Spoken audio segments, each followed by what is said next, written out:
Guys, this slide is also very crucial for perfume making. Okay, so पूरा ध्यान रखना।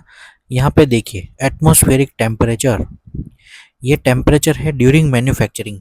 जब हम परफ्यूम क्रिएट करते हैं, जब हम ब्लेंडिंग करते हैं, तो तब less than 20 degree Celsius for minimum evaporation loss.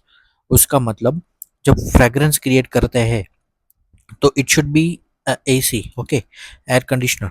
यहाँ पे 20 डिग्री से लेस टेम्परेचर होना चाहिए, बिकॉज ज़्यादा होगा तो इवापरेशन लॉस ज़्यादा होगा। मतलब हमारा जो मटेरियल है, इसमें परफ्यूम मेकिंग में each and every factor consider होता है, ईच एंड एवरी फैक्टर का उसमें कैलकुलेशन होता है, इफेक्ट होता है एक बीजा के ऊपर, right.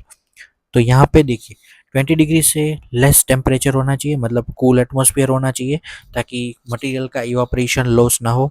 High ventilation is required to prevent the cross contamination, मतलब पूरा वेंटिलेशन होना चाहिए। एंशियंट जब फ्रेग्रेंस क्रिएशन हो रहा था, तब वो पूरा क्लोज सिस्टम रहती थी। क्लोज सिस्टम के अंदर वो जब R&D डिपार्टमेंट भी रहता है परफ्यूम क्रिएशन का, वो पूरा क्लोज सिस्टम रहता है, उसमें 0% एयर वेंटिलेशन होता है, पूरा क्लोज सिस्टम रहता है केमिस्ट्री के टर्म में।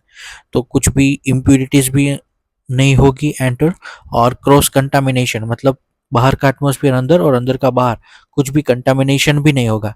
To prevent cross contamination, high ventilation के लिए यहाँ पे क्लोज सिस्टम यूज किया जा सकता है। ओके, और दूसरा है ड्यूरिंग मैसरेशन। ये जो है वो ब्लेंडिंग के पार्ट 1 वाला था, राइट। ब्लेंडिंग के टाइम का एटमोसफियर, ये है ड्यूरिंग मैसरेशन। तभी कैसा एटमोसफियर रहना चाहिए, तो keep in dark thermally constant condition to allow chemical equilibrium without oxidation. उसका मतलब डार्क एटमॉस्फेयर होना चाहिए, बिकॉज सम नोट्स में कोई ऐसा भी नोट्स है जिसमें लाइटिंग का भी इफेक्ट होता है, जब वो मैन्युफैक्चरिंग स्टेज में हो तब, जब वो मैन्युफैक्चरिंग स्टेज में हो रहा है तब। ओके, सो डार्क एटमॉस्फेयर होना चाहिए।